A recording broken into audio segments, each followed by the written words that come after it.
Hey, welcome back to the Invest Podcast. This is Brian, and with me today is the very special guest who, if you read the title of the episode, you know. Matt Mitchell. Matt Mitchell, comic book designer, all-around great guy extraordinaire, is stepping in today to help since Darryl is having a crisis of hypocrisy and went to Disney World. More on that later. Anyway. But hey, thank you for stepping in at the last minute. Appreciate it. Always good to have you back. Oh, no problem. So, if you guys have, I'm sure you guys have seen pictures because I posted, but I've got some of Matt's artwork in my office. It's amazing. He is great. He's not directly on front of the microphone right now. There you go. All right. Anyway, but yeah, so we today are going to do something special because Matt, like myself, is a gigantic comic book nerd. And while I've gotten Darryl hooked on Pops and Star Wars toys, specifically Black Series, I haven't gotten him quite down the rabbit hole of comics yet. So Matt and I are going to do the comics that made us, which, we've each picked, like, I don't know, how many did you pick? I think I have 10. So he has 10. I have like 8 or 9.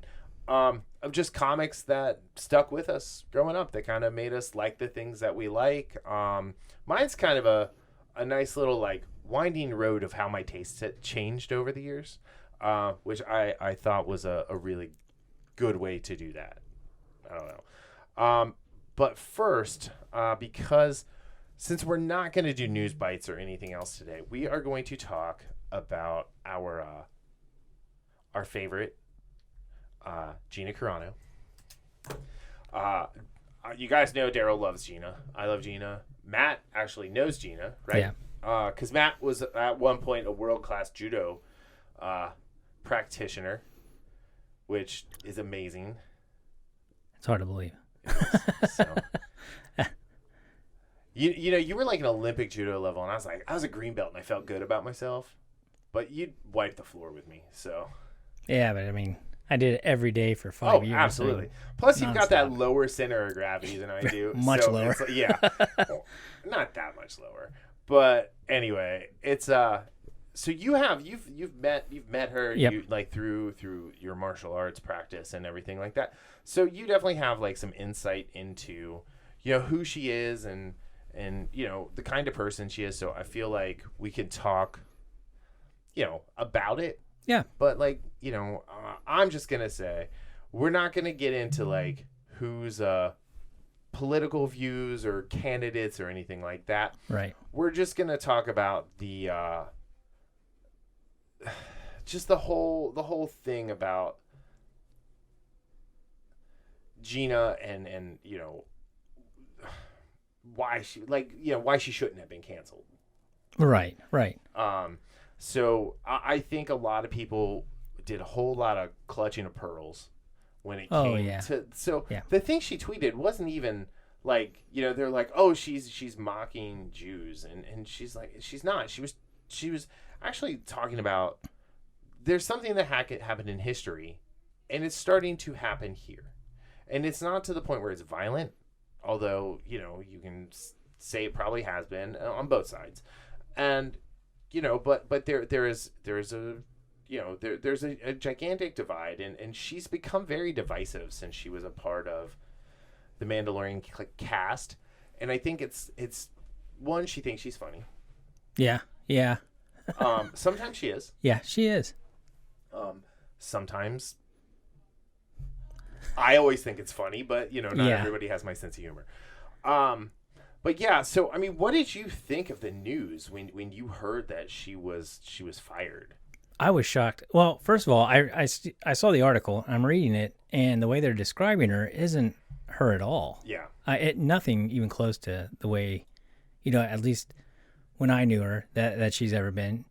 Her big thing has always been she doesn't like bullies. Yeah, and she's been bullied mercilessly. She has, and I think. She's a lot has been taken way out of context, and she's and the harder you push her, the more she'll push back. I mean, and I think that's most fighters, that's their mentality is I'm not, if you start pushing on me, I'm going to push back harder. And it's, Right. And I think she, and the thing is, nothing that what she said, I don't think, looking at it, if you remove yourself completely emotionally from it, Right. and you look at it, it's nothing that's that takes either side necessarily politically. Right. It's just saying, hey, I don't like to be pushed or made to do something that I don't want to do. I think there's been a lot of like assumptions made about who she is politically and what she believes Yes. in. And I think a lot of things have, like we said, been taken out of context and whatnot. So yeah, I don't know exactly what to think about all of it. Right. And well, and part of it also is sometimes she'll post things and leaving it open for interpretation, and that's like dangerous. Maybe it's meant to be tongue in cheek, but it's not. And no, you're right. And I think that's where like some of this runs into. I know the big thing was like, so in this article from Deadline, it says Carano previously stirred up the dust on social media with comments about mask wearing and voter fraud. Now, if you've listened to any interview about her, she is an ardent mask wearer.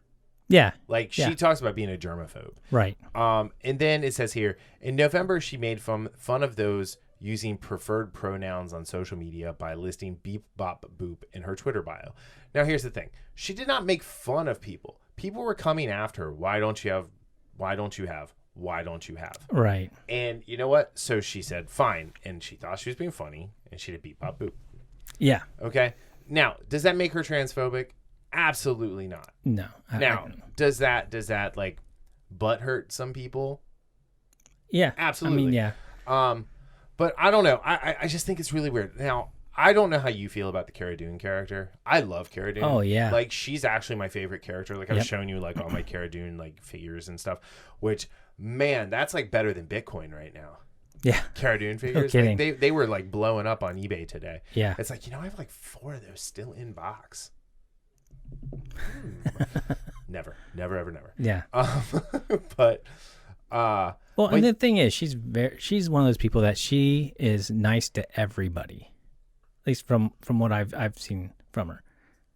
She was nice to everybody unless I mean, obviously she's a fighter, but she's never aggressive towards people. She's very sweet to people. Even interacting online, if you're nice to her, she'll interact with you. And she's very nice. You know who Drunk 3PO is, yeah. Right? Like, I mean, she just like called him up out of the blue and said, "Hey, I want you to interview me." Yeah. Right? That's what that was. That was her. Like, she could have picked like Star Wars Theory or Geeks and Gamers or like one of the bigger shows, Source Explained, whatever. Yep. And she said, I'm gonna go with the guy because I really like Drunk 3PO. I think he's hilarious. He is funny. He's really cool. And so she did that. Now they're like best friends apparently. But the sad thing is when the news came out, like Drunk 3PO was doing another charity live stream where they made like $36,000 for his charity.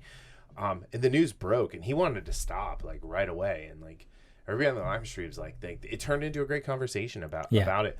The shitty thing though is like her representation and her PR dropped her. Now here's my question. Why didn't she drop her PR? Because where is her PR people like coaching her on this stuff? Right. So, I as much as like I enjoy the tweets from time to time and everything like that, like she's one of those people on my list to put down the phone. Oh, absolutely. So, yeah. I mean, yeah, some of it she has to take responsibility for herself because, she was warned. Yeah. From what I've heard. I don't know if that's true or not, but it sounds like she was warned and I don't know. If you're going to push the buttons, it's going to they're going to cut you off. So right. And I don't want to get into the whataboutisms or anything like that. No. But, that being said, Pedro Pascal tweeted something much more salacious in the vein of calling people Nazis and comparing America to Nazi Germany. And that dude still has a job. Yeah. So. Yeah. I don't know. I mean, you saw the news that he got The Last of Us. He's going to play Joel. Yeah. Did you play those games? No. So I have the first one. Yeah. I hate it. Everybody loves it and like that's fine. I hate it. I don't know. I just never got into it. I tried.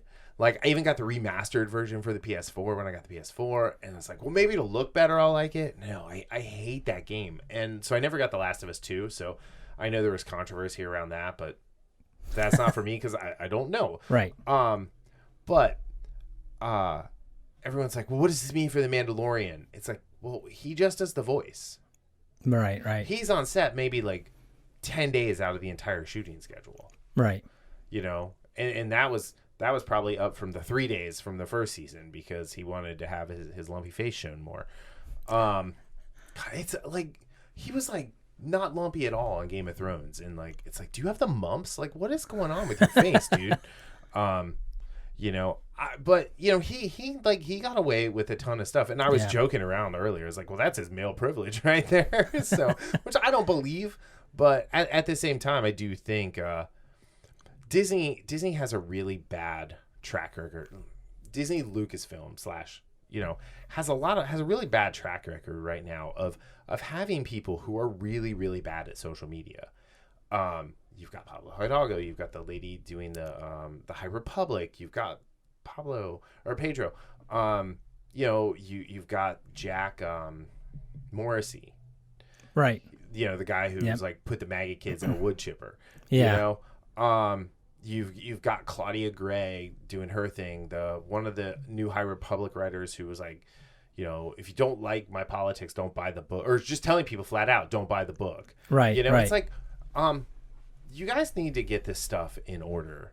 Like, the Star Wars franchise is hanging by a thread. I love Star Wars. Oh, I do too. I mean, as you can tell by looking around. Actually, I did a video the other day. I should like put it online so people can see the revamped Nerd In studio. Yeah, it's amazing in here. But well, you made some cool graphics for me, which I'm going to turn one of those into a sign. I'm not going to tell you which one until you see it. But I do need high-res PNGs of all of them. Right. So anyway, but you know, and so like seeing all of this just like breaks my heart. Yeah. And you know, like there's good movies, there's bad movies. You know, it's just the way it is. I am not a total hater of the sequel trilogy. Like, I love The Force Awakens. Right. I actually like Rey. I think Rey had the potential to be a great character. I just don't think they did enough with her. Right. And I'm not like, you know, I like the people who call her a Mary Sue drives me like. Yeah. She lived on a scavenger planet by herself. She learned how to fight. She fought all the time. So, that's all she did. Like, right. So is it a staff versus a laser sword? Like, right. It doesn't matter. She knows how to fight. She can take care of herself. And Kylo was hurt. He couldn't use the Force. You know, he was using the Force to stay alive. Right.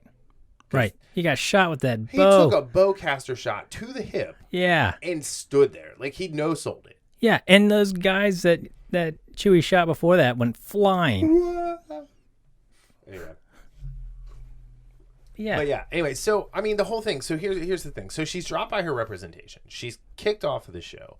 You know, there's all sorts of rumors flying around. Like, they were going to wait till after the Investor Day call to fire her because, you know, they wouldn't want people. And the stock is tanking right now. The Disney stock has gone, like, down, like, noticeable percentage points. And then there was a rumor that somebody leaked it that she was fired, so they had to do it before the investor call. And now there's rumors that, like, because the toys are, like, going through the roof and the stock price is going down and something like 200,000 people canceled Disney Plus, which I tried to do, but the two Disney freaks in my house would not let me do it. Just a heads up there. I did cancel Netflix recently. Oh, really? Yeah. Oh, I never use it. Like, after Cobra Kai, like, after I watched Cobra Kai through twice, it's like, when Umbrella Academy comes back, I'll get it for a month. I'll watch Umbrella Academy and then cancel. That's not a bad idea. So, I feel like that's going to be my relationship with Netflix. And it's not because of, like, you know, like a lot of people cancel because, like, Cuties thing. Oh, yeah, I heard about that. But, like, yeah. I just cancel because I don't use it. Yep. So. Right. Although I think if I do like a month at a time here and there, I'm totally going to upgrade to the 4K version. So, but no, so, like, she's dropped by her representation. She's dropped by, you know, her PR people. I haven't seen any comments from anybody yet, like, of support or like to tell her to go F herself or anything, right? It's just Right. like this weird like shunning that's happening. Yeah. And, you know, my favorite thing is the revisionist history, though, where people are like, oh, well, she's just a side character. Right. They're going to have a spinoff with her in it. She's arguably more popular than the Mandalorian himself. Yeah. Who, in my, like, the Mandalorian is my least favorite character. Yeah. In order, my favorite characters go the Armorer, Cara Dune, Greef Karga, Yep. Grogu. Yeah. So, you know, Luke Skywalker. Luke Skywalker's up there for me. So, but yeah, so I don't know. And then, you know, like, so there's rumors like, well, no, they'll bring her, they have to bring her back because of the backlash. It's like, right. Disney doesn't like kowtow to bullies either. And, you know, unless it's James Gunn. They did bring James Gunn back. Well, here's the thing is you are allowed to joke about rape and pedophilia. Yeah. But you're not allowed to be perceived as a conservative. Right. That's the narrative that is out there right now. See, and I don't understand their theory and a lot of this, because either way you go, whether you fired Pascal for what he says, or I don't think he should be fired. No, I don't either. I don't think anybody should be fired for that. I think that's outside their office, and I understand it creates PR issues for them, but you're alienating one whole half of your audience immediately, and probably more with Gina, a strong woman, female character who, crossed lots of boundaries. I will say the James Gunn thing, I supported James Gunn. I still support James Gunn. Same here. I think it's shitty that they went back 10 years and found tweets that he made that they already knew about, that he'd apologized for before the first Guardians movie even came out. The same thing with the guy that played Elongated Man on The Flash. They went back and found things. Like, I don't think any of these people should be canceled. No. Maybe you don't hire the person. Right. But that's different. You're not canceling them. You're not trying to ruin their life. You're not hiring them and then turning around and be like, oh, no, you got to go. Yeah. Well, why didn't you have an intern go and vet all of this stuff? Right, and, right. But again, like, I do put some of this squarely on Gina's very strong shoulders. Yep. But there's good news. So she's inked in a deal with the Daily Wire. Oh yeah. So she's going to produce and star in an upcoming film. And I guess right now, I just pulled the Daily Wire up. If you use the code Gina, you get 25% off at the Daily Wire if you're interested in that. Darryl and I watched their Run, Hide, Fight. Oh yeah. Little like Die Hard in a school shooter. It's actually really good. I thoroughly enjoyed it. It had the character Tristan, who was like the bad, not I use air quotes, but no, he was the bad guy, is definitely going to play the Joker at some point in his career and be perfect at it. But yeah, so it's just really weird, and I don't know if I like this move for her. Yeah. Now, I understand like having like whatever cultural type of thing you want, like having movies and things like that aren't woke or virtue signaling or pushing like one thing or another. That might be something that people want. I just want good stories, right? That's just it. If it fits the story, then yeah.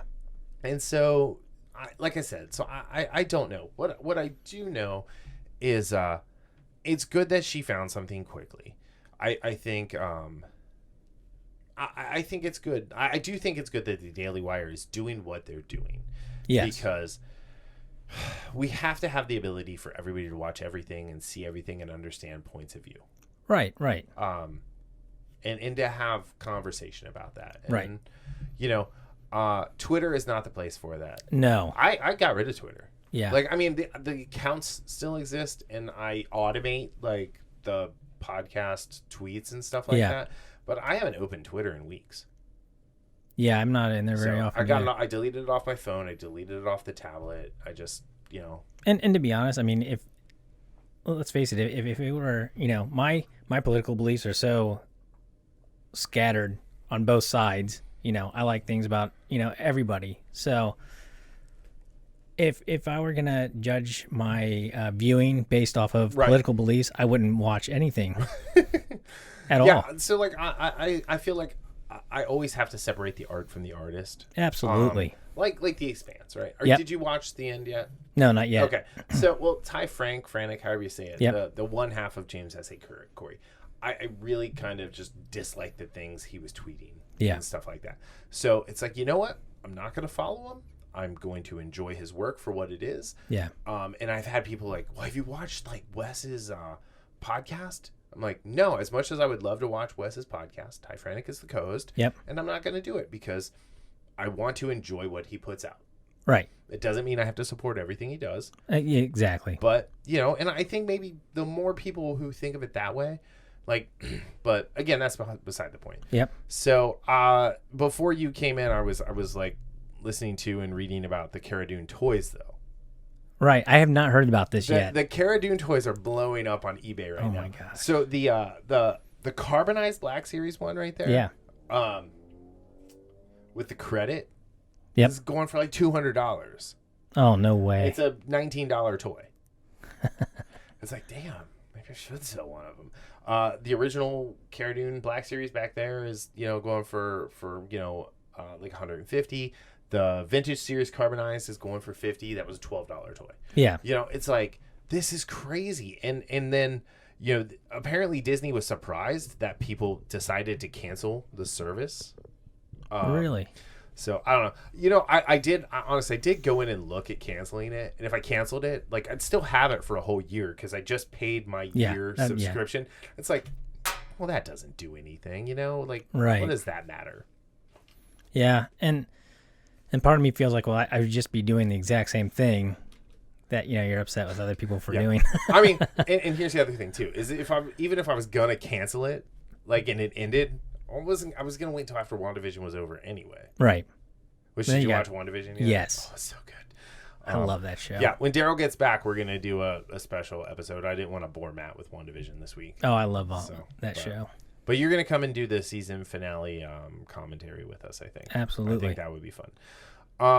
But yeah, so they were super surprised, which is shocking to me. You would think they would know that that kind of thing. But yeah, I don't know. I mean, James Gunn got rehired for much worse, to be honest. Yeah. And so yeah, I miss the days when you didn't know what other, like, I would love to have the day back when I liked Luke Skywalker and I didn't think about Mark Hamill's political beliefs, because to me there was no one named Mark Hamill in my life. It was just Luke Skywalker. Yeah. So. And then the Joker, you know. Yeah. Yeah, I don't know. But I mean, like, people are like, you know, like, I guess Brandy, had some special message because she's doing something about Cinderella. And, like, people are, like, tweeting, like, at Disney, tagging her, like, about all the stuff that Disney does wrong. Right. And that doesn't help anything, right? No. That doesn't help Gina Carano.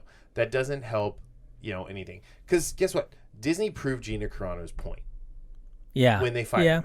They 100% did. And then all these people who are bashing her proved her point by, you know, piling on. Yeah. And at the end of the day, you know, I just want good stories, and I want to enjoy them. And if you are a Trump person, I don't care. If you're a Biden person, I don't care. Right. If you don't vote, I don't care. Yeah. You know? But I will say, I was looking at Pirates and Princesses, and WW Pro was talking about, he said, don't be surprised if Robert Downey Jr. is no longer interested in playing Thrawn. Well, he shouldn't be interested in playing Thrawn because they already cast Lars Mikkelsen to play Thrawn. It's like, well, you guys are supposed to be like the literal pros. You have WW Pro in your name. Like, Robert Downey Jr. playing Thrawn would have been the worst casting choice in the history of bad casting choices. Yes. Because he is not a duck on a pond at all. He cannot play that. It's just not. He's got too much tweaker left in him from his drug days, which is what made him such a great Tony Stark, being all twitchy. But yeah, so you know, I think there's just so much going on, and you know, it's really too bad. And seeing all these people have canceled their Disney Plus, it's like, great. That's on you 100%. Right. Like, I don't think you're canceling it for the right reason. Honestly, again, if I didn't live with two Disney freaks, I would literally only have Disney Plus during The Mandalorian. Yeah. Because there's not enough on there for me. Yeah. That's probably the streaming service I watch the most. Yeah. Yeah, because I love animation. Yeah, but I own all of that. Yeah, I do too. But so, I sit there and I'll watch it. Like I mean, like I own all the Star Wars movies. I mean, I have the Laserdisc rips of the theatrical cuts, which is awesome. Right? I think I shared them with you. Yeah. I don't know, I share them with anybody who's like anytime I find someone who's a Star Wars fan. Yeah. Like, well, let me share this and the radio plays with you. Yep. So. Yeah, if anybody wants the radio plays, just email me. I'll share the link. That is by far my favorite Star Wars is the radio plays. Yeah. So because I remember listening to him as a kid. Yep, same here.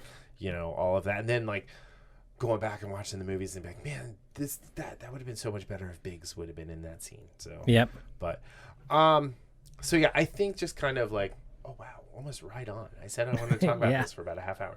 So I think getting back to just Gina, like. I hope she does well. I hope this obviously isn't the last we're going to see of her. But, like, getting Cara Dune back, I think, should be a priority for Disney. And do not cast Lucy Lawless as Cara Dune. I saw that. Disney, do not. I don't even know how that would even make sense. So, I liked her as Xena. Mm-hmm. I loved her in Spartacus. Yes. Loved her in Spartacus. Yep. She was nothing but a distraction in Battlestar Galactica. Yeah. Because it's like, okay, well, you're the big sci-fi name that they got for the role, and you're only here for a little bit, and you slow every scene down, and Trisha Helfer had to like dumb down what she was doing. Yeah, I kind of felt like she mailed it in for that, right? Too. That's what I'm saying. Like that's why Trisha Helfer, like who was killing it as 6, had to be like, yep. I don't know. I mean, I think like everything I've seen of Trisha Helfer, I imagine like she's just the sweetest person ever. Yeah. But like, I just imagine her sitting in her trailer, like talking to her agents. Like they couldn't have found anybody else. They couldn't have found someone who wanted to try. Yeah. So. Well, and and recasting Cara Dune is going to be tough anyway, because I don't think they should. No. But because the physicality of Gina Carano you're not going to find that even if you get somebody that had done like big time wrestling. Yeah, another fighter. It's not. Or another fighter. Yeah. Like because Sasha Banks, right? Yeah. As one of the Night Owls, like she had physicality, but it wasn't. Like a professional wrestler's physicality is not the same as a multi-time champion, right? Martial artist. You can definitely tell in fights, because she just flows like a fighter, like a trained fighter, and looks like somebody that would have been in the military, special forces, like water, if you will, like water. Did exactly. You watch that? Yes, so I love that. But yeah, so like I said, like I really want her to come back. But here's my thought. Disney, if you're not going to recast Black Panther with John David Washington, right? Yeah. Right? Right. Don't recast Cara Dune. Just say she's off on a mission and leave it at that. Right. So at least that way you leave the door open. Yeah. Yeah. So don't burn that bridge completely, because like I said, like Star Wars is hanging by a thread. Right. There's a lot of people who have a lot of thoughts about Star Wars who don't buy anything Star Wars. They just like to get into the Twitter beef about it. And I'm gonna put this PSA out there again. If you're on Twitter, delete it. Your life will be infinitely better. It's a cesspool of just opinions. I mean, I stopped actually tweeting like a year and a half ago. Yeah. Right. Like, ironically, the person I tweeted with the most was James Gunn, and he and I, we actually got in some good discussions, and it was always calm, and he was nice about it, and very respectful, and I could see that being useful for people, But man, when people fly off the handle and it's like, no, you're wrong. Well, because people are always like, Brian, you should just go on Twitter and find like guests for the show. I'm like, I don't want people from Twitter. Yeah, there's just a lot of anger. It's just like, I don't know. I'll like I have ways. I'll reach out to their agent. I'll reach out to their press person. Like I have all that contact information. Like for whoever I want to get it for. Thank you, IMDb Pro. But I mean, like. I just don't like. I don't want to do that. Like, right. I did it a couple times early on. And, and I mean, it was okay, but like, you interview someone and then you see something they tweeted where you're like, oh wow, I really like. I'm glad I didn't. That person. And do you really want to stir up that hornet's nest when you see something crazy come across? Like, so and I mean, I've done a lot of like indie people, right, and like actually, I find more of those people in Facebook groups than anything. So but yeah, all right, boom, 31 minutes. Nice job. All right, so moving on. I'm gonna say 31:00. So the comics that made us. You got your list? Yes. Okay. Let me get out my phone. I'm gonna pull up my web browser with my 90,000 tabs. All right, so. Just kind of typical fashion. One, then we'll volley it back and forth. And since you are the visitor, you are the white chess piece. All right. Kick it off, buddy. I mean, okay. My first one is Star Wars, the original. It wasn't even a New Hope. When I got the comic book, it's just Star Wars. Yeah, it was just Star Wars, and it was that. Looking back, the art is absolutely terrible. Oh, it's horrible, right? Oh my gosh. So funny thing, when people like ask me about Star Wars and like I list them off, I always refer to Star Wars as Star Wars. Yeah. And people are like, well, yeah, but which Star Wars? The Star Wars. Star Wars. Yeah. Like which one is that? I'm like, the one that came before Empire. Yep. So which episode is that? I don't know. They weren't episodes. No, they weren't. So. And it's funny because I think the first movie I went to see, I saw it in a drive-in. Oh, wow. Drive-in, not drive-through. That would have been weird. Ooh, a drive-through movie would be great. Eat. Anyway. Just crash right in. Drive right out the other side when you're done. It'd be great. Like the A-Team. When they Anyway. But and I think that was like in 1978. And it was the first comic book that I remember even getting, and I read it on our way to Florida over and over and over again, and sat there and drew pictures from it. Nice. And it really kicked off. Star Wars kicked off my whole art life and design life. Yeah, see, you are a fantastic. So we're both designers, but we're much different kinds of designers. You are much more artistic than I am, and I'm much more flow oriented. Yes. So, which is why we do UX, and why UX is a great multidisciplinary practice. It is. So, but yeah, no, that's cool. I have a couple of the original Star Wars comics from Marvel. You're right. The art, looking back on it, it's like, oh man. And I thought that was good. Yeah, I loved it. I was always so excited to like see it come out. And they crammed so many letters, like word bubbles into a thing. Right? It was like you barely saw like a corner of C-3PO's head at the beginning. I'm like, ooh, this is bad. You kind of saw a hand. Yeah. So, very, very good. So, my first one is the new Teen Titans, the Judas Contract. Oh my gosh. Yeah. So that was the new so that was 42 to 44 in Tales of the Teen Titans, and concluded in the Teen Titans Annual. And it was written and edited by the great Marv Wolfman, with George Perez doing the artwork. That combination is so good. Yeah, I have a signed Ultimate or whatever, the Absolute Crisis. Oh, really? With both of them. George signed like all of it, like every little piece. Like Marv Wolfman was like, if I have to sign it, I will. So I'm like, okay. I mean, but I didn't. So the funny thing is, I did not ask George Perez to sign the whole thing. He just did. He just pulled the whole thing out, and it was really nice. So the Judas Contract, to me, it was the first time that we saw Nightwing. Oh, yeah. Yep. And so Robin was always my favorite character.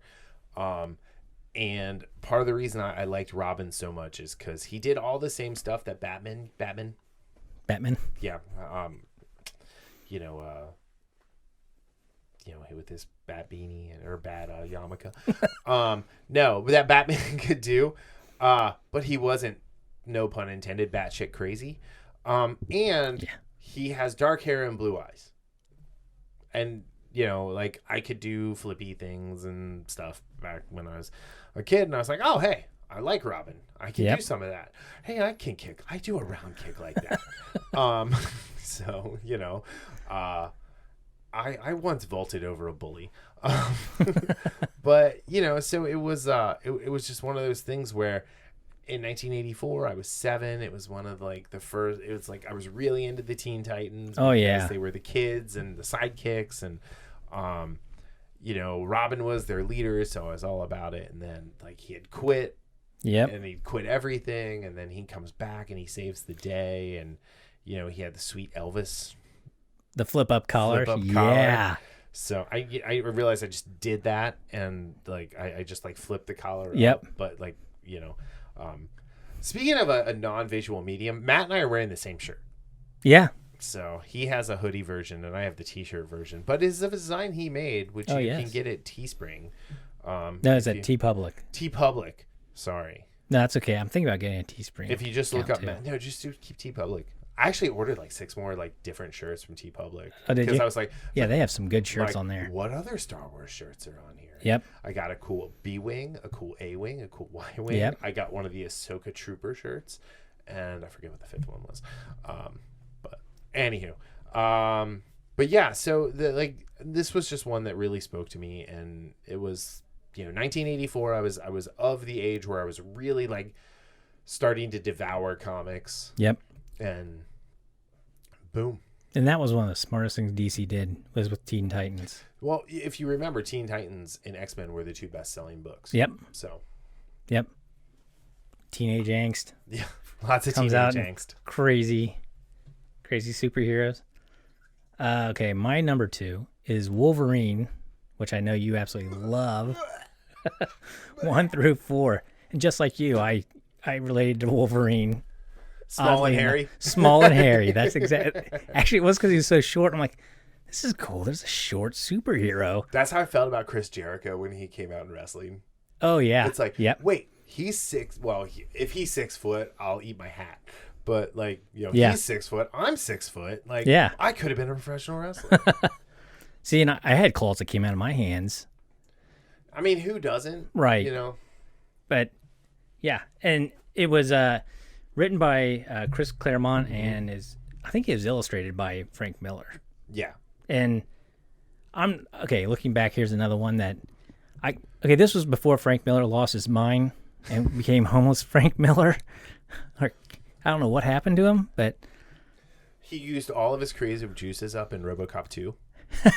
Yeah. And he hasn't been good. He has not been good ever since then. So. And and plus, I mean, you had Wolverine fighting pirates, and it was really the first time I had seen Wolverine in a comic book. Yeah.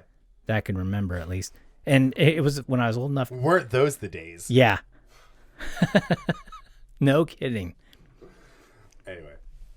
But yeah, and it was also the first time I had a actual pull list from a comic book store, because it was on my way home from where I worked, which was that Mavericks up in Dayton? No, it was actually it's called Dark Star 2. Oh, okay. And it was the owner of Dark Star 1 is his mom that ran it, and she always set aside a bunch of comics, because I stopped there every day on my way back from the swimming pool where I worked. Okay. Very cool. All right, my number 2 is Kraven's Last Hunt.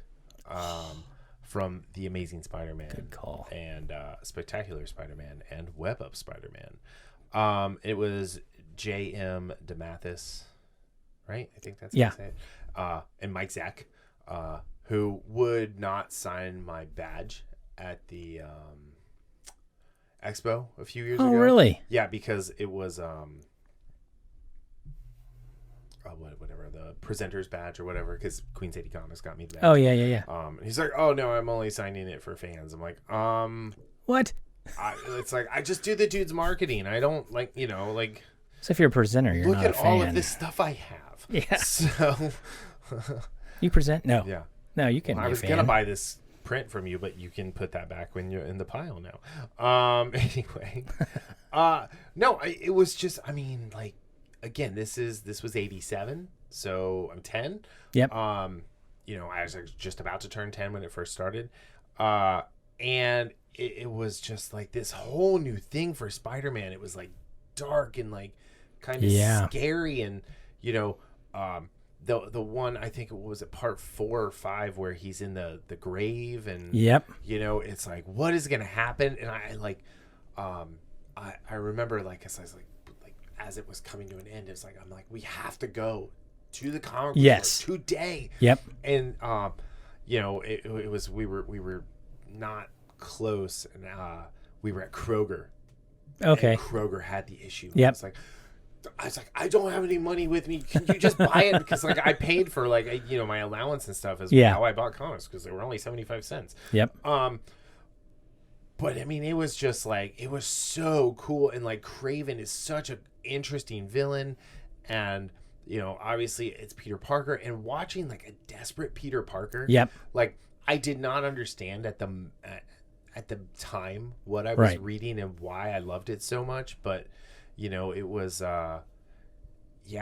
it was just so good. And the fact that they crossed over is the first thing that kind of crossed over for me. Yep. Across multiple titles, and I ended up like really digging even deeper into Spider-Man other than liking him from the Spider-Man and His Amazing Friends. It's like, wait, no, that is not Spider-Man. Right. This is Peter Parker.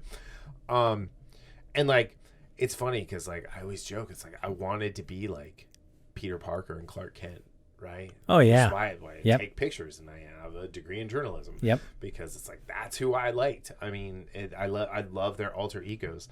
I think it's funny that it's kind of so DeMatteis had pitched this to DC, where the Joker killed Batman. Yeah. And they're like, no, this is too much like The Killing Joke. But if you take and you turn it around with Spider-Man being hunted by a madman, oh yeah, it makes way more sense. And then it set, like, Straczynski then later on, like with the totems and stuff, really like took this story and like built out. And I know that's a controversial thing to say. I like that run. Oh, I love it. Yeah. Okay, good. I love the run. Yeah. So, and I catch flack for this all the time. I actually like John Romita Jr. So, I do too. Yeah. So anyway, but yeah, no. So Kraven's Last Hunt, man, so good. Yep. Okay. Yeah, that was a terrifying run too, and it had the best cliffhangers. Yes. Like, it would end, and you're like, oh my gosh. Right. It's like, I have to get. Yeah. Okay, number 3, The Dark Knight Returns, which I know, is it's a classic. Yeah. And that's another one where I look back and I'm like, man, the artwork. Frank Miller's artwork. It drives me nuts because I like cleaner lines than that, and it always looks like somebody like was like just sketching on a napkin. But, hey, you know what? There we go. Yeah. But I mean, I'm sure he had tight deadlines and things like that. So but I like the art in The Dark Knight Returns. Yeah. I did not like the art in any of the subsequent Dark Knight Returns versions. No. They were just, talk about sloppy. Right. But yeah, no, I get you. I feel you there. But I did like the designs of it, like the way he designed Batman and the character, the way he took Batman's character to being older and having to like rely on his brains a little more than he did before, which he, he's supposed to be the world's greatest detective. And for a while there, he just became like, I don't know, like a 90s or an 80s action star. Yeah, he's Bruce Lee. Yeah. So, but not that Bruce Lee wasn't smart. I mean, that dude was brilliant. Right. But my favorite part is when he's fighting the mutant leader. Yeah. And the monologue that he's giving him, like, when he's like, you think this is a fighting pit. No. Yeah. This is a surgeon's table. And, it's like, oh, it's so awesome. I remember the first time I learned about like the little like nerve cluster right at your shoulder. Yep. And thinking about that. Yep. So I would always like in judo. So when I would pull you forward, I would grab and dig my thumb in there to like, so whatever, like, so if I grabbed with my right, your left arm was useless. Yep. You know, so it's like, thank you, Batman. So, I use actually when I wrestled, I would use my chin. I'd put it there and pull people with my chin and dig it in there because it would press their shoulder blades back. So, yeah, I got these pokey ass fingers. I always have. Yep. So like it just like it hurts. Nice. So my next one is actually Batman as well. It's Batman Nightfall. Yeah. And so, I mean, I think you're getting a theme here. You're seeing my favorite heroes being completely deconstructed and broken down and built back up. I loved John Paul Valley. Yes. I loved the entire arc of John Paul Valley. Right. Azrael, I have, I don't have the newest McFarlane Azrael with the battle suit one and the all black. I'm going to get it eventually. But I have almost every single Azrael action figure. I love the character. I love what John Paul Valley went to. I love what it did to Dick Grayson. Yes. Which, again, being my favorite character in all of comics. Like, I hated John Paul Valley while I still love John Paul Valley because it's like, why you gonna got to do Dick Grayson like that? Yeah. So, only like, if I'd only known what Dan Didio was going to do to Dick Grayson later in life, I would have been like, these are the good old days. Yeah. But no, I mean, it was so great because, again, this is one of those things where, you know, it's the very first time you get to see like this big, massive story arc. Yep. That was put together. I mean, there had been events before in maxi series before, but like this was like a Batman spanning thing, and it affected everybody. And Tim Drake played such a cool part in it, being relatively new to the Robin role. It really made me forget all about Jason Todd and how much I hated Jason Todd. I still want my 95 cents back. Yeah. So, but and then the artwork and being introduced to Bane. Yes. I mean, Bane became this great villain. Right. That has since, like, you know, and I hate to give her credit for this, but like Gail Simone's Bane in The Secret Six. Yes. Is the second best Bane ever written after Nightfall. Right. So. Well, I like that one because it built the world of Gotham. Oh, and Gotham felt like a place. A place. And it a scary place too. Scarier than, like, you know, just normal Gotham. Yeah. It wasn't like a New York, you know, plus. It was terrifying. I thought the other interesting thing too is you were always waiting for the other shoe to drop of when the Joker was going to show up. And the fact that, like, he never really did. Yeah. That they let Bane be that bad guy all the way through and everything. And the way they made him big, scary, and very smart. Yep. That was amazing. I loved Bane in the Batman the Animated Series, by the way, when it was Hector Alonso as the voice. Yep. Yeah, just classic. That whole thing was great. So much better than, I was born into the likeness. You was adopted it. Why do they give that guy a mask in every movie he's in? Because he can only act with his eyes and grunts. Yeah, I mean, he's a great actor. Actually, have you ever seen Love and War, or This Means War? No, I have not. This Means War with him and Chris Pine. No, dude, go home tonight. I don't know where it's streaming, but like, that's your Valentine's Day movie. Okay. So for you and wifey Pooh. I was gonna say Bronson, but Bronson's really good too. I love that movie. But no, I'm just saying like this is one where he's funny. He acts like, you know, he speaks in his normal voice. Yeah, it's the only time I've ever heard it. I do love him in Warrior though. But again, he just grunts and makes mean faces. Yeah. So he's just Anyway, all right. Number 4, The Killing Joke. Nice. Alan Moore. Yeah. Alan Moore is one of my favorite writers when he's on, you know, when he's not losing his mind too. When he's not on the sauce.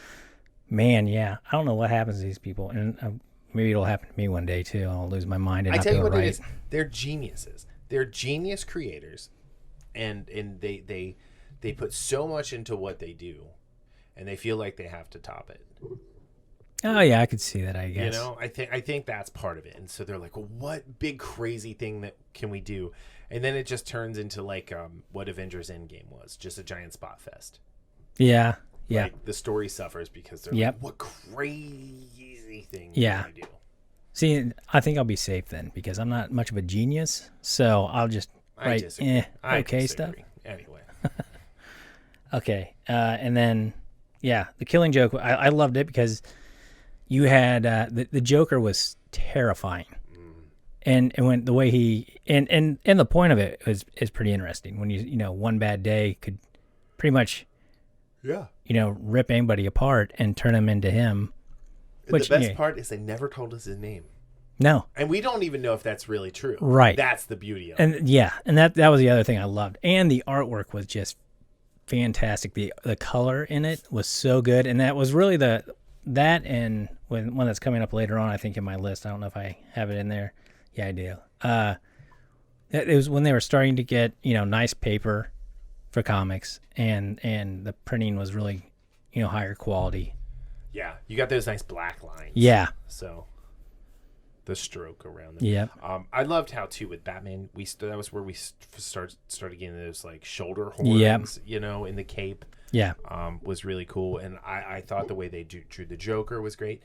The scene when he first takes the Red Hood mask off, or the panel, and he has his hands like, like who doesn't like style their hair and do that?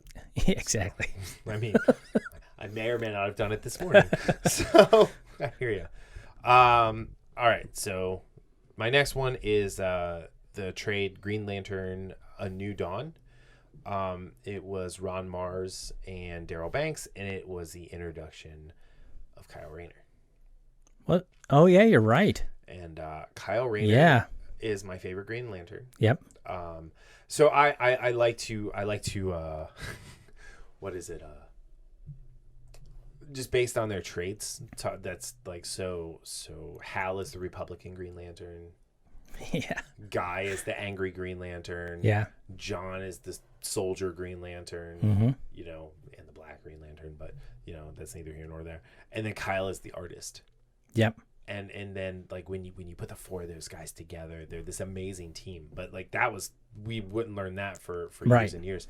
But I'll never forget. I was getting ready to take a trip, and I was at Barnes and Noble, Borders, one of the bookstores, and I was looking for something, and I hadn't been getting Green Lantern as regularly, and I had kind of stopped when Parallax, like right before Parallax became a thing. Yep. And so I picked up the trade because we were taking a flight, and I wanted something to read, and I think I read it like 4 times on the flight. Yeah. And I was like, oh, this is awesome. And like it was the trade, so there were new books out, so I was able to go back and catch up with like 0 Hour and Emerald Twilight and everything. And then like just falling in love with Kyle, I thought was awesome. And so, one of the things is Kyle has like just a horrible origin story. Yeah, he does. Right? Yeah. He's a half Latino kid. Who doesn't know his dad. Like he just thinks his dad's a deadbeat. His dad turns out to be much more than that. Right. But he's kind of just a guy who's just kind of floating through life, not sure what to do. He's got this great girlfriend, and Ganthet finds him. Yep. And actually that's like kind of the first time we learned one of the names of a Guardian. Right. And he gives him the ring, and then dies, and doesn't give him any instructions, like, just tells him he's the torchbearer. And Kyle's like, in his 9 Inch Nails t-shirt. Yeah, I remember that. He's like, I must be really drunk. But then it cost him his girlfriend, Alexandra DeWitt, who was a great character for like what little bit we got of her. And we get her coming back here and there. But like this sparked the whole women in fridges thing. And the version I have, the door is open. Oh, it is? So you see her stuffed in there. Oh, wow. So, and I also have the floppy issue as well, because I went back and I was like, this, like, but watching him against Major Force, was really something like crazy, because you never saw Hal lose it like that. You never really saw Guy lose it like that. No, and that's the thing. They never had much personality to them. No. Really. I mean, they were just, and it's fine. I used to think Green Lantern was so dumb. Oh, dude, no. Until that run. Yeah. And that's when I was like, oh, wow. So, but yeah, no. So Green Lantern New Dawn, it was 94. I mean, that's when it came out. I think I read it in 96, but yeah, it was really, really cool. And it also kind of kept me, because I was starting to kind of be like, girls. Yeah. Girls. I need to spend my money on dates, and no, I didn't. I've realized, no, I can still spend my money on comics. So. All right, what do you got next? All right. Mine is Uncanny X-Men, and it's a specific issue is 251. Mm-hmm. And it's my memory. I remember going to the comic book store, and they had set it aside, and she's like, you better get this now because they're making us pull them off the shelf. I'm like, really? And so she hands it to me, and it's Wolverine on a big X. He's crucified on it. Oh.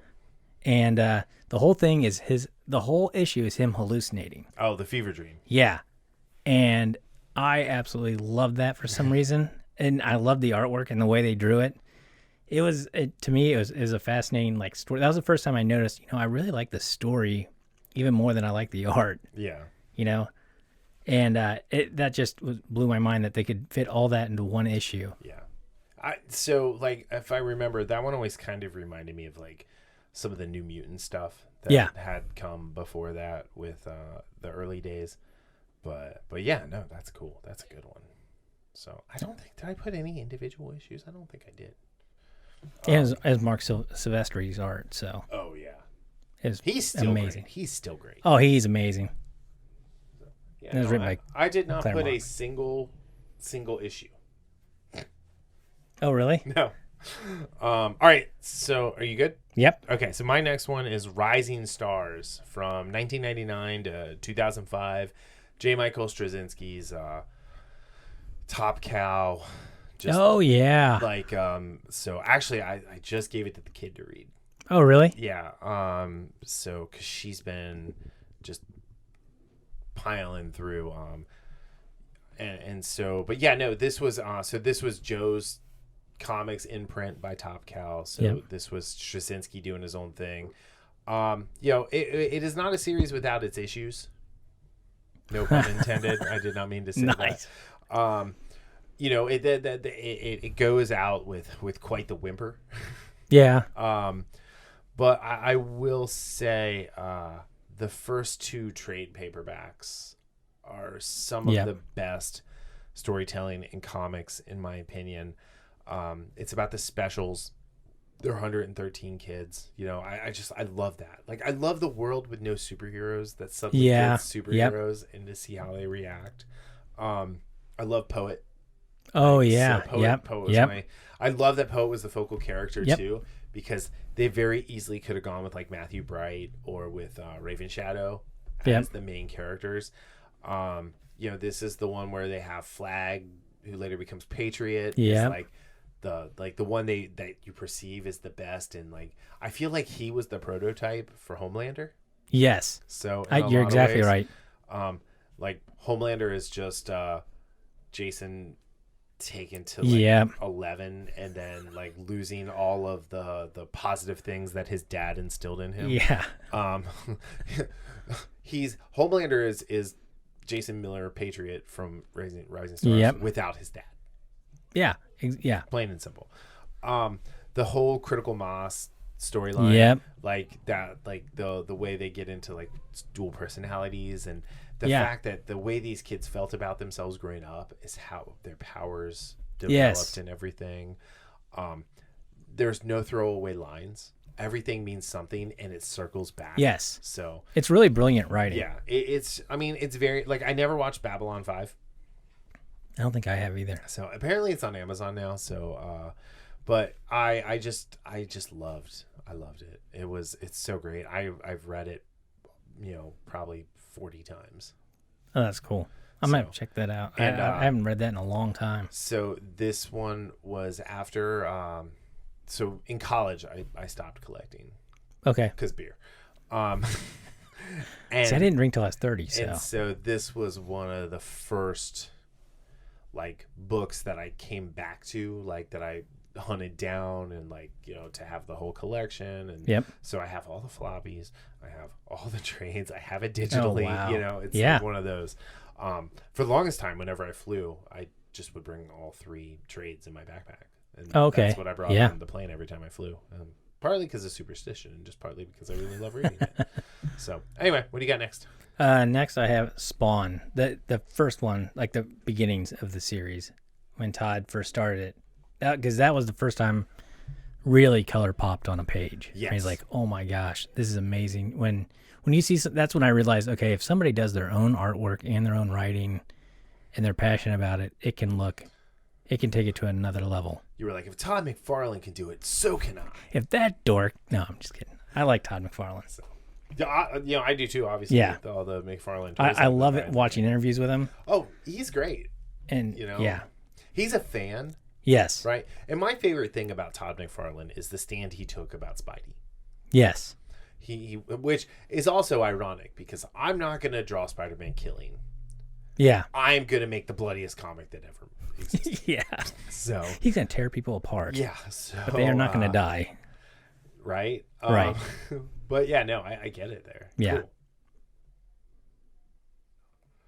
Cool. All right. So my next one is Powers. Who Killed Retro Girl? Yeah. The first one. Yep. So I think I have the first like 11 trades. Man, I haven't. Oh man, that takes me back. But Who Killed Retro Girl was this great? Yes. Because it's a world where like there's powers, there are people who have powers, and they're kind of like left to their own devices. Yep. Like, to battle and do whatever. But then there's also police who deal specifically with the powers. Yep. And you know, Retro Girl is like the, you know, the big like sexy hero that everybody loves. She's that all American girl, and she shows up dead, and we meet Christian Walker, who we learn was a hero, and he gets a new partner, and she's trying to figure out if he still has powers or not, and like when she cheap shots him. Yes. But so this was great, and this was my first introduction to Michael Oem's artwork, which I love. Very much like Phil Hester. Yes. Just a little more raw. Yep. But I really love it. I thought it was perfect for the stories and the books. And again, like it was kind of different. It wasn't just like, it wasn't gratuitously violent, but it wasn't like super safe either. Right.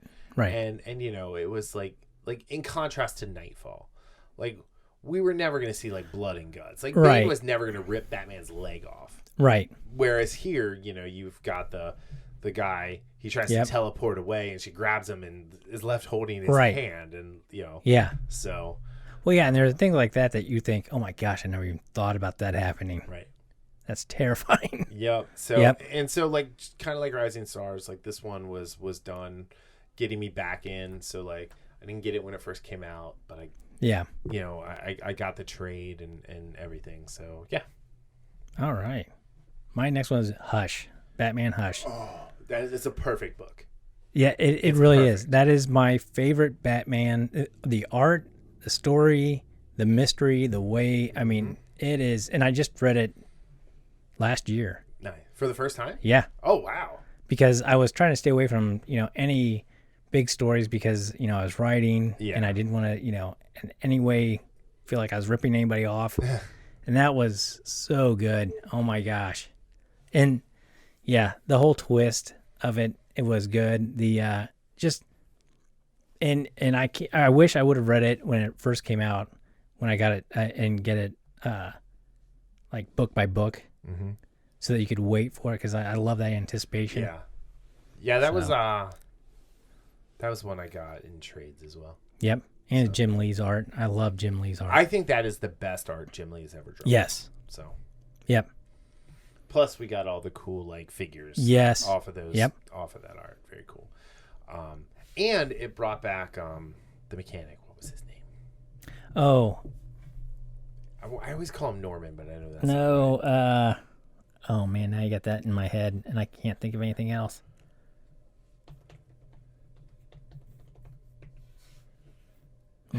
Harold. Norman, Harold. Yeah. Harry. Yeah. Harry Osborn. But, well, and Harold came back and he could talk. And yes. It was crazy. Yeah. It's like, what happened? Yep. So, and we learned quickly. Yeah, that was good. All right, so my next one is, this is the one that actually got me to go back to a comic book store for the first time in 2001. After graduating and moving back from New York. Yeah.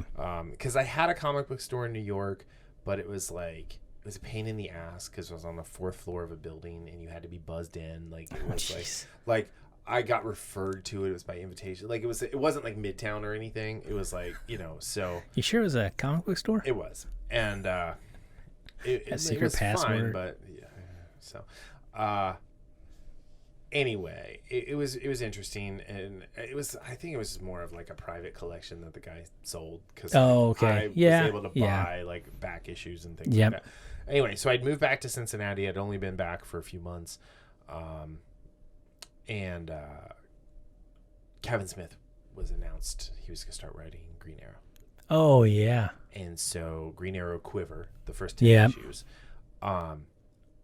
it's like I love everything about it. It's Phil Hester's artwork. It's so cool. I love Green Arrow. I always have. Even though he's kind of like a bargain basement Batman.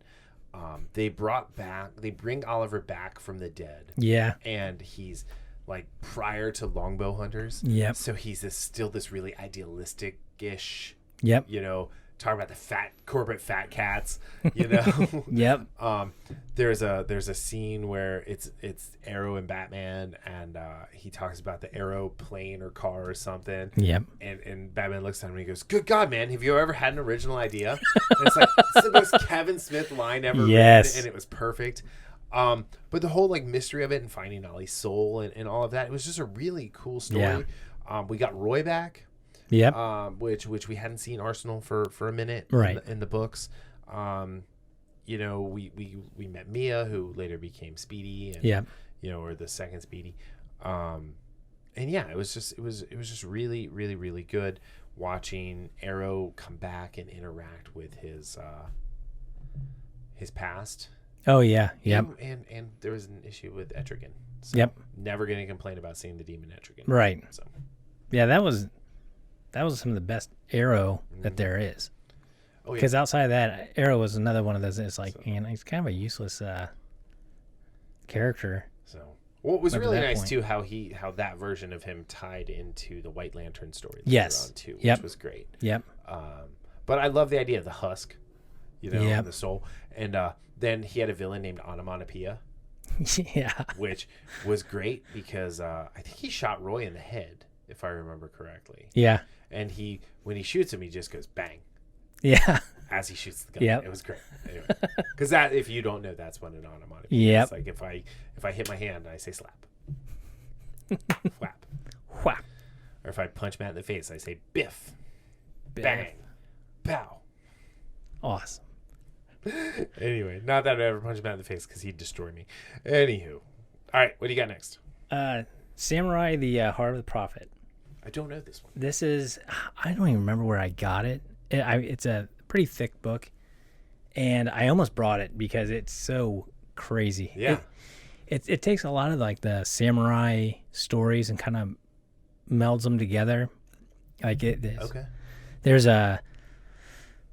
this guy that went looking for treasure in a tomb, and a rock slide uncovers it. So he goes down there, and he gets the treasure, but he can't leave the cave. Okay. And the only way he can leave the cave is if somebody, like, there's this ancient puzzle that has to be, a coin is pulled off of this puzzle, and this samurai runs into this little girl who actually fixes the puzzle, and then these people find out, and they have to hunt down this girl, and this samurai protects this girl, kind of a lone wolf and cub kind of thing. Yeah. And it gets insane. And this guy's like, he's lived for like, I can't remember, it's like 40 years in this cave, and he's immortal. Yeah. As long as he stays there. Ah. So he's like the Templar from Last Crusade. Yeah, he's like an evil Templar. Nice. You chose poorly. That was good. It's a crazy story, and it's really good. And I want to get some more of the issues. Cool. I only have the first book. Okay. And I want to go back and get some more of these. But yeah, like I said, I don't even remember where I got it or when I got it. I just have read it several times. I'm like, this is great storytelling. You should check Queen City Comics, see if they have it. Yep.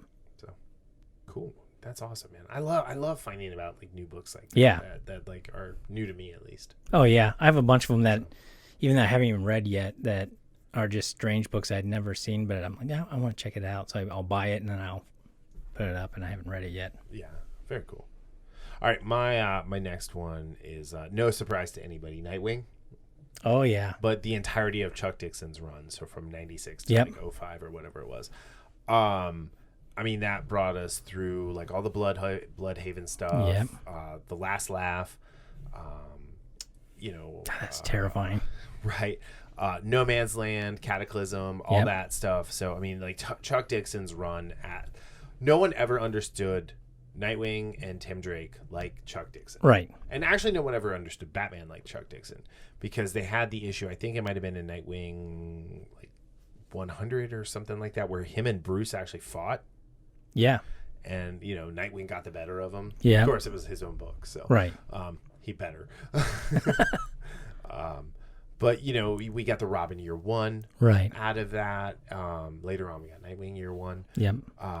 Which was kind of weird because we got to see him become Nightwing in Teen Titans and everything. We got the retcon of where he got the name from. That came from Superman, and that's where we got Nightwing and Flamebird. Flamebird. Is that right? Is it Flamebird or Flamehawk? I don't know. But Nightwing got his own really cool rogues gallery. Yeah. He had Dudley Soames, who became Torque. Right. Who was a crazy-ass villain. Blockbuster. Yeah. Lady Vic.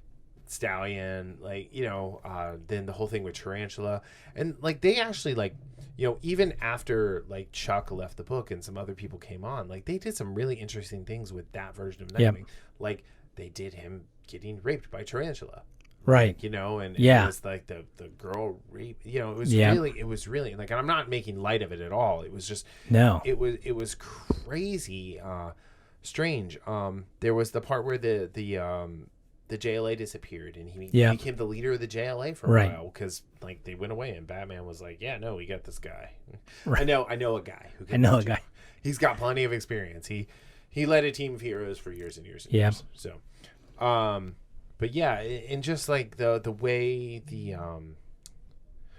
relationship between Dick and Tim grew in that book was really, really good. Right. Because it was antithetical to Dick's relationship with Jason. Because when Jason tracked Dick down, it was very much a GTFO, dude. I don't want anything to do with you. I can't believe he replaced me. To, hey, little brother. Yeah. So. Yeah, that was the first time he really became his own. Character and had his own world where he wasn't just Batman light. Yeah, I mean, he ended up in Bloodhaven. He had there were some really great artists. Scott McDaniel started, and like Scott McDaniel's style is not for everybody. Right. It works for someone who's flippy like Dick is. I really liked when Greg Land was on there for a while. And we got to meet Amy Robichaud when he became a cop. It was the whole search for a hunt for Oracle storyline was really, really good. Black Mask was kind of in the periphery there. But yeah, it was really, really good. Later on, Phil Hester actually drew Nightwing for a little bit, which was really, really cool. He's really good. But yeah, I mean the whole I really enjoyed the whole run of that. But the Dixon stuff, that first 120 issues. Yep. What is that? The first 7 years of the book was really. It was a solid run. Yeah, and he was doing that and Robin at the same time. Yeah. So, anyway. And I realized I skipped past one of mine. Oh no. Vader, Darth Vader by Charles Soule. Have you seen that? That is, I love Charles Soule's writing. Yes. Although there's no way of buying the High Republic. Oh, I've already read the High Republic stuff. It's okay. I mean, it's different. It's very Is it different?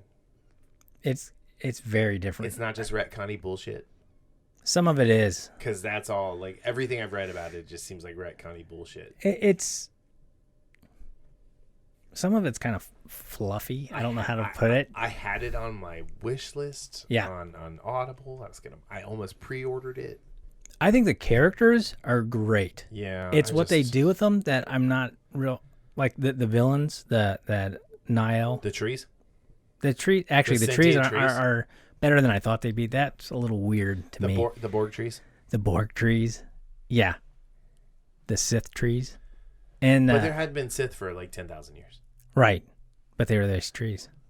It's because I of think statues. Everybody just heard my eye roll. Anyway, so Charles Soule Batman. Batman. Charles Soule Darth Vader. Yeah, and I really I like what he did with him to build kind of that in between in his relationship with the Emperor. Yeah. How there was that tension between them. Yeah. Which makes sense. I mean, you don't really see it a whole lot in Empire. I mean, you see it a little bit in Empire, but a little. It kind of fills in that, he's definitely a puppet to the, and he's definitely all constantly tested and abused by the Emperor. Since Marvel got Star Wars back, yeah, Darth Vader has been the most consistently great book. Yeah. No matter who's written it. Yeah. That and Lando. That Lando book was really That's good. Charles Soule too, I think. Yeah. So. Yeah. That's cool. Yeah. No, I mean, it's great. Like getting the whole, like, because Charles Soule wrote the like Fresh Off the Table. Yeah. Right. So all the way. Yeah. The whole thing where he goes to find that Jedi on the mountain. Yes. And that Jedi throws Vader off the mountain. Yeah. And watching Anakin, because he's still Anakin at that point. He's not like, I mean, he's Vader in quotes. Right. But like when he fixes himself and he like force pulls his leg. Yeah. Like the robot leg back into like place. That was crazy. But no, yeah. And his crazy Force hallucinations at the end there. Yeah. Oh, that I love that stuff. In the art. Yeah, the art's great. The art is amazing. They have spared no expense for the Darth Vader books, and they've only added to the mythology of the character, right? And like it brought us Dr. Aphra and things like that. So pretty cool. Which is I like her as a character too. Yes, she's very interesting. I was sad when they canceled her book. But now it's back. I don't like the new volume quite as much. Yeah, but yeah. All right, my next one is Invincible. Oh yeah, the entire of run. Course. Yeah. I love this. You introduced me to that. Did I? By the way, yeah. Oh, I had never read it before. Yeah, I introduced Darryl to it too. He's been reading it. Yeah. I came really late to Invincible, and it's one of those things where I was poking around on the Comixology app one day, and the first 10 trades maybe were like $4 each, $5 each. So I bought the first one and I read it all the way through, and I was like, fuck it. And I bought the rest of them, and I got to the point where I was like just like getting the trades, right? And then I think around I got to the end of the trade, and it was like I had caught up, right? Okay, and so I finished the trade, and the new issue was coming out that week. So I just started buying it, individual issues, and I think that was around issue 91. Yeah, and then I was like just single issues from then on. But yeah, it was. I just love everything about it. I can't wait for the cartoon. Oh, me either. I all the previews I've seen are really great. I love Steve Yeun. Yep. As his voice. Yes. I think it's a perfect voice for Mark. So, and I love how it's like. It's a good mix of like Otley and Cory Walker's styles for the animation. Yep. It definitely leans more Otley than Cory Walker. I love Otley's. Otley is amazing. He's one of my favorite artists. So he does so well with expressions and people's faces. I love that. And the viscera. Yes. Right? Like when he punched through Conquest. Yes.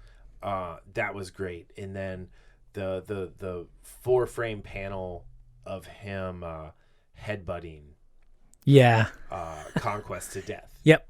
Yeah. Was insane. Well, what we thought was to death. Right. But then you fast forward to the time he actually killed Conquest, spoilers, and he choked him to death. Yeah. And just like the way Otley was able to draw the skin folding over Mark's fingers as he's squeezing down, and like it's gratuitous to think about, right?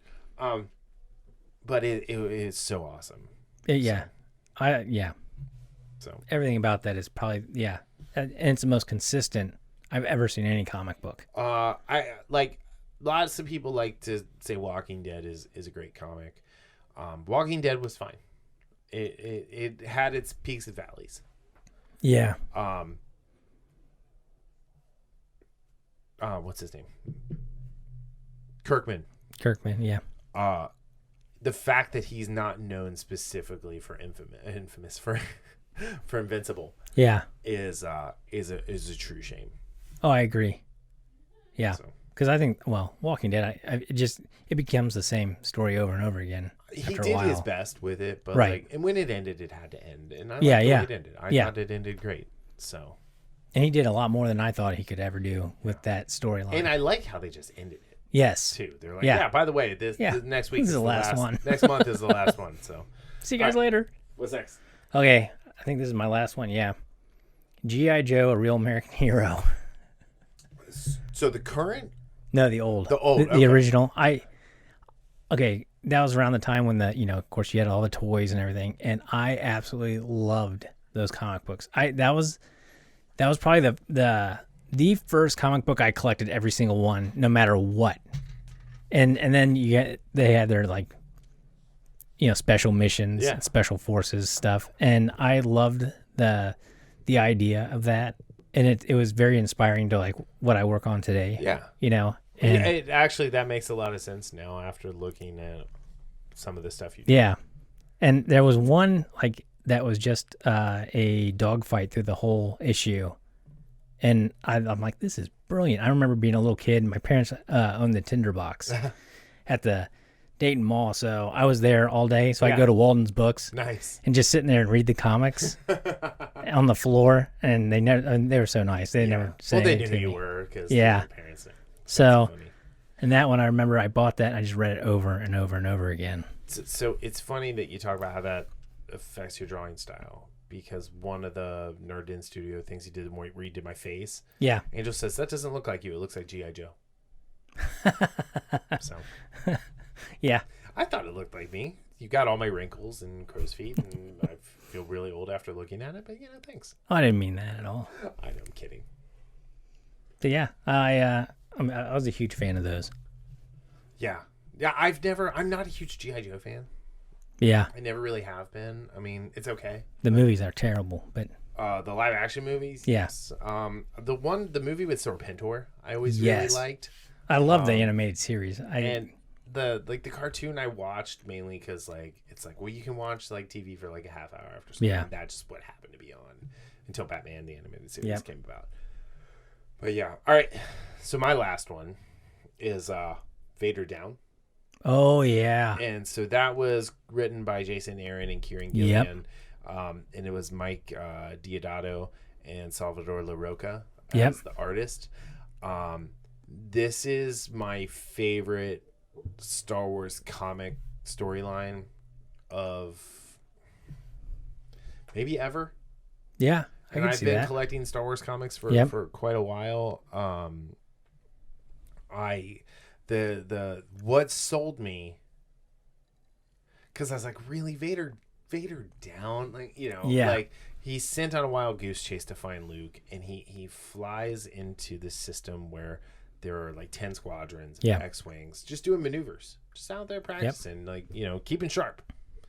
And he flies in, and he sees it, and most people would just be like, oh, I gotta get out of here. Yeah. And he attacks. Yeah. And I love the X-Wing pilot, just random X-Wing red shirt, Yep.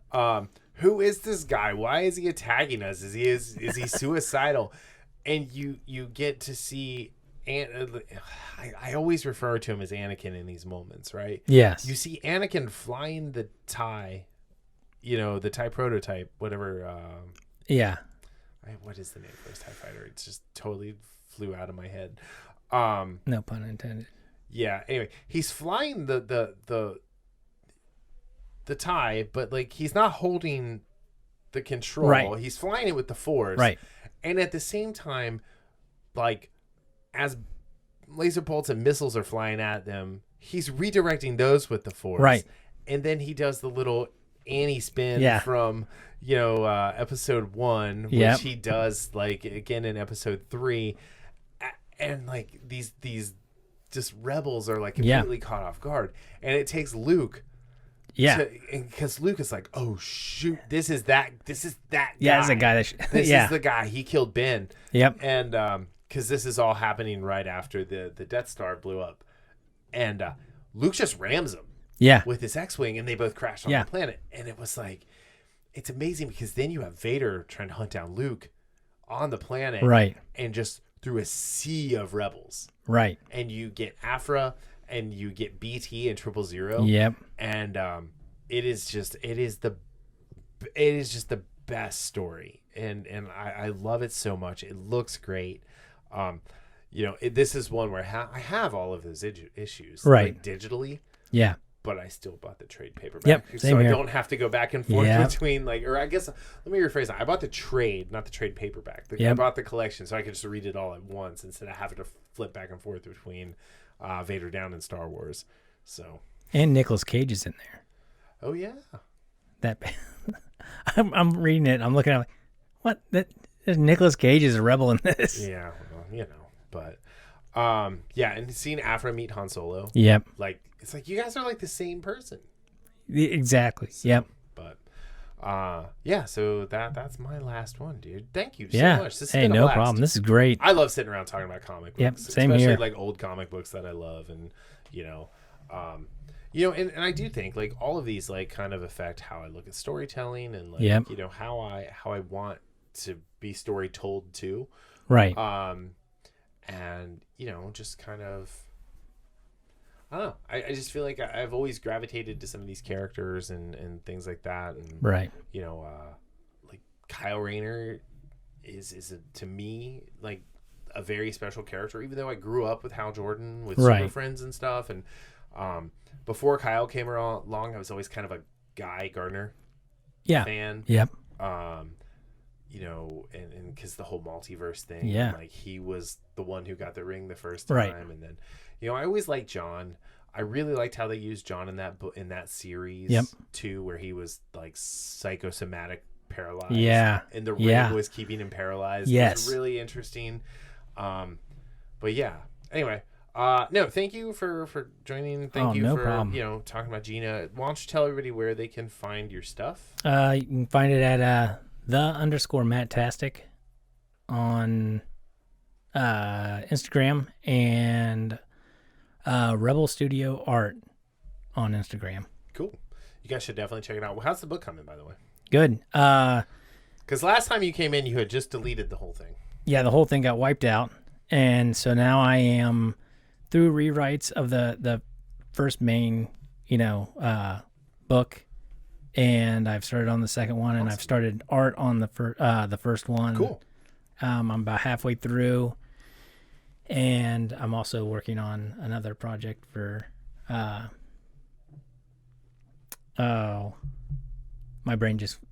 Oh, for Geek Anything. Yeah. Yeah. And that's been fun. Cool. Yeah. No, when you get your Kickstarter going, you can come back and we'll talk about all that. And I've never done one of those, so I'm gonna need help. I know a guy.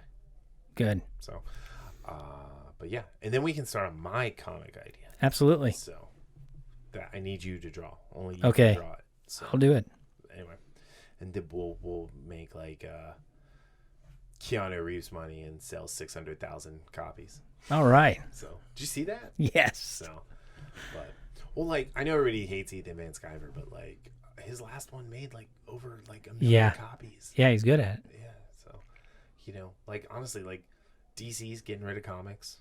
Yeah. I mean, they are like, you know, Yep. DC, like,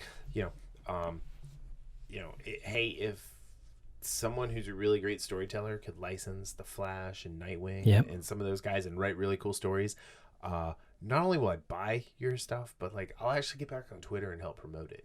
So Right. I mean, I won't get on Twitter. I mean, I'll use Buffer to tweet, but I'm not going to actually be on that cesspool. But yeah, so Yeah. cool. That's awesome. All right, man. Well, Thank you. Thank you for coming. We appreciate an you. Like this is great. It's always fun. Yeah. So, and we haven't caught up in a minute anyway. So, Yeah. But yeah. All right. So we will see you guys next week. Darryl will be back. Actually, we're gonna do something midweek. So when he gets back from his hypocrisy trip, and that'll make more sense later in the week. But yeah. All right. Thanks. Talk to you guys later. Bye. Bye.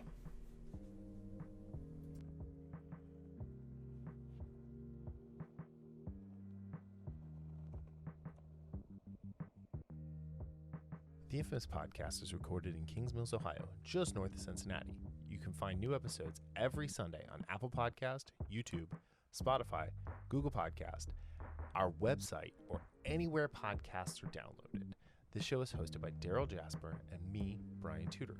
To find more information about the show, visit us at infamouspodcast.com and follow us on Facebook and Instagram at Infamous Podcast to keep up with the show. We also have a Patreon page, patreon.com/infamouspodcast. We have some great rewards for our patrons and are looking for help to grow the show to bring you more of the content you want to hear. Music for this podcast is provided by Michael Henry from meetmichaelhenry.com. So, whenever you're listening to us, have a great day, night, evening, weekend, whenever it is, and we'll see you next time. Thanks for listening.